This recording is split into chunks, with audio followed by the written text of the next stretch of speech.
थंडीच्या दिवसामध्ये अंड्याची ही रेसिपी तर प्रत्येकानेच करायला हवी. तुम्हाला अंड्याची 30-30 रेसिपी खाऊन कंटाळा आला असेल, तर ही एकदम नवीन आणि वेगळ्या पद्धतीची रेसिपी नक्की करून पहा.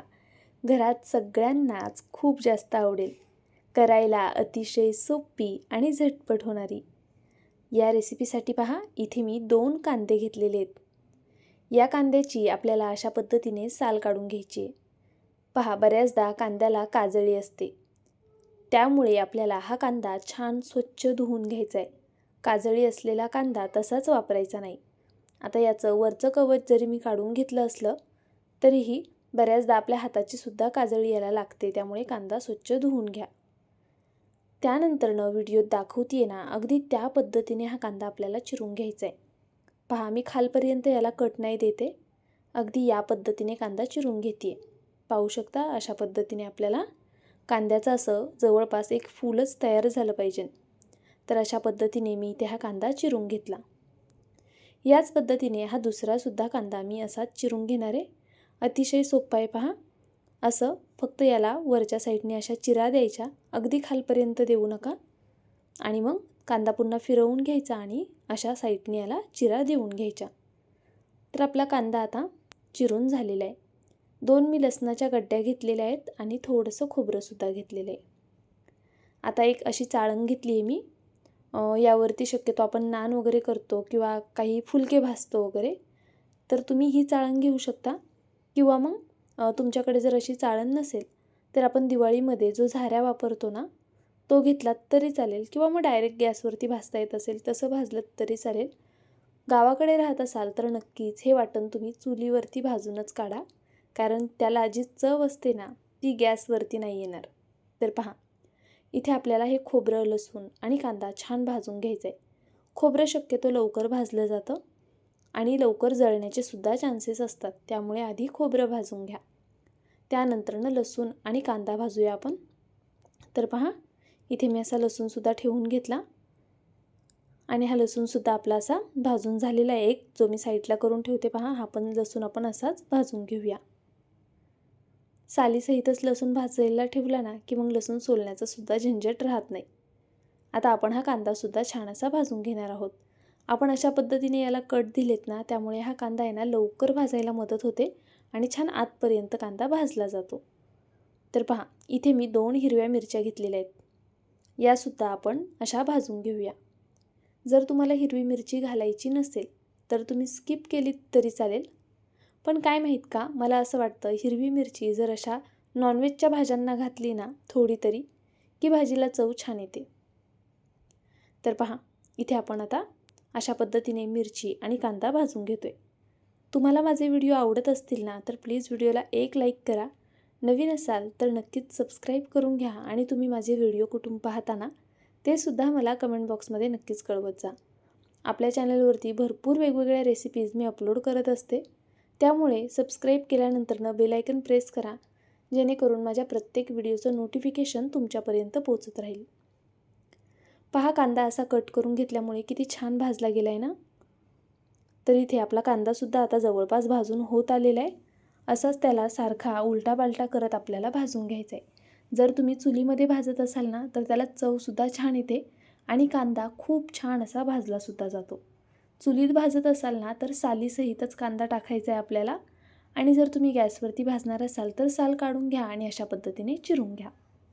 तर चला, आपला कांदा बऱ्यापैकी भाजून झाला आहे. आता हा सुद्धा आपण काढून घेऊया. कांदा जरा थंड होऊन द्यायचा. पहा, आता हा कांदा बऱ्यापैकी गरम आहे, तर याला थोडासा मोकळा करून घेऊया, म्हणजे तो लवकर थंड होईल. अगदी या पद्धतीने. खोबरंसुद्धा आपल्याला चिरून घ्यायचे. मिरचीसुद्धा मी चिरून घेणार आहे आणि लसूणसुद्धा छान मोकळा करून घेणार आहे. तर पहा, आधी आपण खोबरं चिरून घेऊया. आता ही रेसिपी आहे ना, मी 3 जणांसाठी करते आहे. तर बघा, 3 जणांच्या प्रमाणामध्ये मी हे वाटण दाखवते आहे तुम्हाला.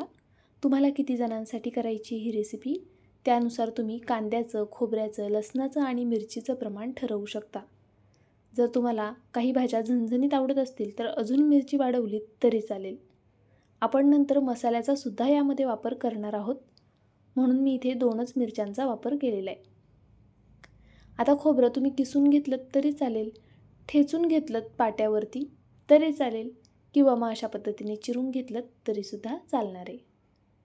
कांदा तर आपला ऑलरेडी चिरलेलाच आहे, त्याचे फक्त मी इथे 2 भाग करून घेतले आणि त्यानंतर ह्या लसूण पाकळ्या आपण सोलून घेऊया अशा पद्धतीने. पहा, याची संपूर्ण साल काढत बसण्याची गरज नाही आहे. जर तुम्हाला हवं तर तुम्ही नक्कीच सालसुद्धा काढून घेऊ शकता, पण मी इथे सालीसहितच हा लसूण वापरणार आहे. गावाकडे बऱ्याचदा बघा सालीसहितच लसूण वापरला जातो आणि त्या भाज्यांनासुद्धा एक वेगळीच चव असते. आज मी तुम्हाला अंड्याची टिपिकल भाजी नाही दाखवते, खूप वेगळ्या पद्धतीची दाखवते आहे, त्यामुळे नक्की व्हिडिओ शेवटपर्यंत पाहत राहा. आता आपण खोबरं, लसूण आणि मिरची आधी वाटून घ्यायची आहे, म्हणजे खोबरं छान बारीक वाटलं जातं. कांदा जर ह्यासोबत घातला ना तुम्ही तर हे लवकर वाटलं जाणार नाही. आता यामध्ये पांढरे तीळ घातले आणि सोबतच कोथिंबीर घालून घेतली. त्यानंतरनं कांदा अशा पद्धतीने मोकळा करून घालूया. पहा, हे सगळं वाटेपर्यंत कांदा जरा थंड झालेला आहे, कोमट झालेला आहे. आता आपण हा कांदासुद्धा वाटून घेऊ. गरजेनुसार पाणी घालायचे, फार पाण्याचा वापर करायचा नाही आहे. पहा, अगदी छान बारीक असं हे वाटण वाटून घ्यायचे. जितकं शक्य होईल तितकं बारीक वाटण वाटून घ्या. आता इथे वाटण वाटत असताना मी अद्रक टाकायला विसरले होते, त्यामुळे मी अशा पद्धतीने हे अद्रक नंतर किसून घेतलेलं आहे. तुम्ही आधीच या वाटणासोबतच अद्रक वाटून घेतलं तरी चालणार आहे.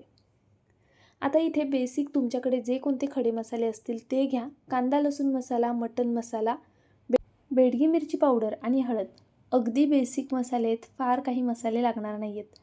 मटण मसाला इथे मी थोडाच वापरला आहे, कारण मटण मसाल्यामध्ये सुद्धा खडे मसाले असतात. आपण ऑलरेडी खडे मसाले टाकले आहेत, त्यामुळे मग भाजी खूप झणका मारेल, म्हणून मी मटण मसाला इथे अर्धाच चमचा वापरला आहे. आता पहा, हे जे वाटण आहे ना, हे आपण घालून घेऊया आणि तेल सुटेपर्यंत परतवून घेऊया. जर तुमच्याकडे कांदा लसूण मसाला नसेल, तुम्ही जर साठवणीतला मसाला वापरत असाल ना, तर तुमच्या तिखटाप्रमाणे तुम्ही तो सुद्धा इथे ॲड करू शकता, कांदा लसूण मसाला स्किप करून. आता मी हे वाटण छान 3-4 मिनटं तरी परतवून घेणार आहे.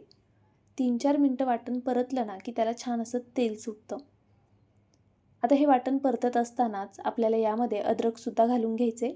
शक्यतो अद्रक तेलामध्ये घालू नका. तेलामध्ये अद्रक जर घातलं ना तर ते थोडंसं कडक होतं आणि मग दाताखाली आलं की चांगलं लागत नाही.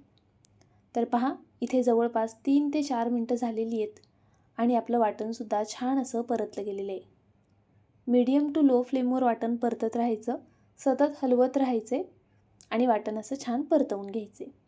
आता त्यानंतरनं गरजेनुसार यामध्ये गरम पाणी घालायचे. पहा, आपल्याला भाज्यांमध्ये शक्यतो गरम पाण्याचाच वापर करायचा आहे.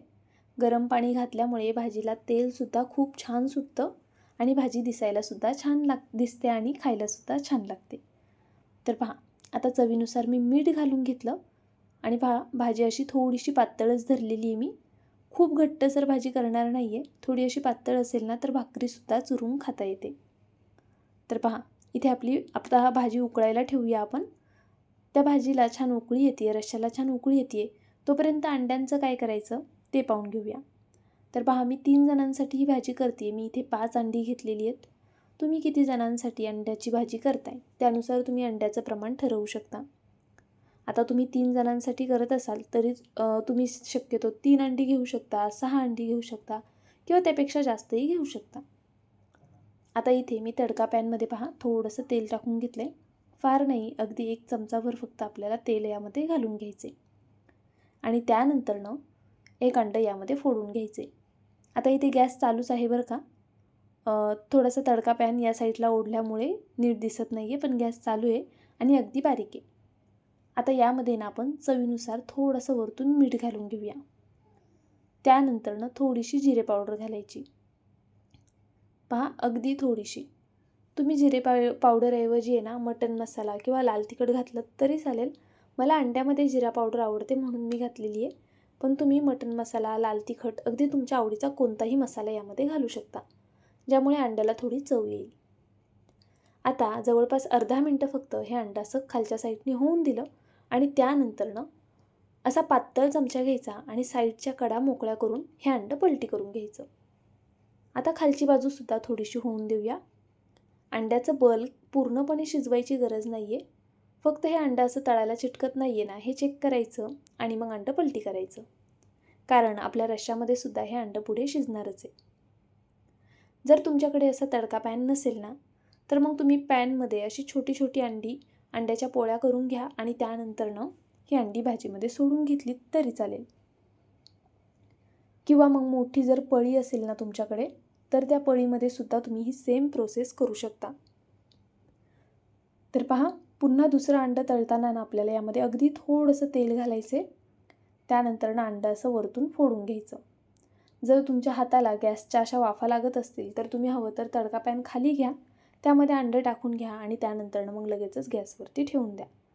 चवीनुसार मीठ घाला, गरम मसाला किंवा इतर कोणताही मसाला घालून घ्या आणि त्यानंतरनं हे अंडं छान असं दोन्ही साईडनी होऊन द्या. असंच एक एक करून मी 5ही अंडी छान अशी तळून घेतलेली आहेत. पहा, अशा पद्धतीने तुम्ही ही अंडी आहेत ना अशी तळून आतमधलं बल्क पूर्णपणे शिजू द्या आणि मग मुलांना अशीच खायला दिलीत ना तरीसुद्धा छान लागतात.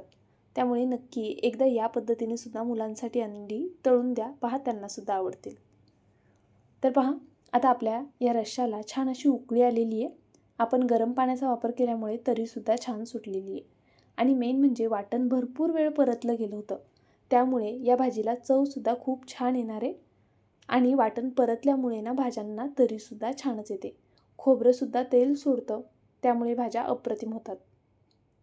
याला छान उकळी आली की त्यानंतरनं ही तळलेली अंडी यामध्ये सोडून द्यायची. अशा पद्धतीने पाहू शकता. आणि पहा, भाजी थोडी पातळच धरलेली आहे मी. अंडी घातल्यानंतर ना ही भाजी थोडीशी आटली जाते.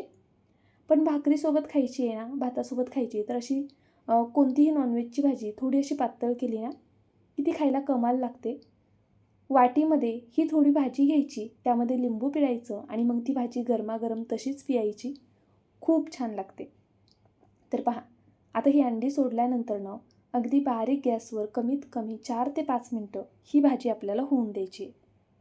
आपली भाजी तयार झालेली आहे. तुम्हाला ही रेसिपी कशी वाटली कमेंट करून नक्की कळवा. नवीन असाल तर सबस्क्राईब करून घ्या. तुम्ही माझा हा व्हिडिओ कुठून पाहताय ते सुद्धा कळवा आणि ही रेसिपी करून पाहणार की नाही ते सुद्धा नक्कीच कमेंट बॉक्समध्ये कळवा. उद्या पुन्हा भेटूया अशाच एका छानशा रेसिपीसोबत. जाता जाता लाईक करा, नवीन असेल तर सबस्क्राईब करून घ्या. बाय.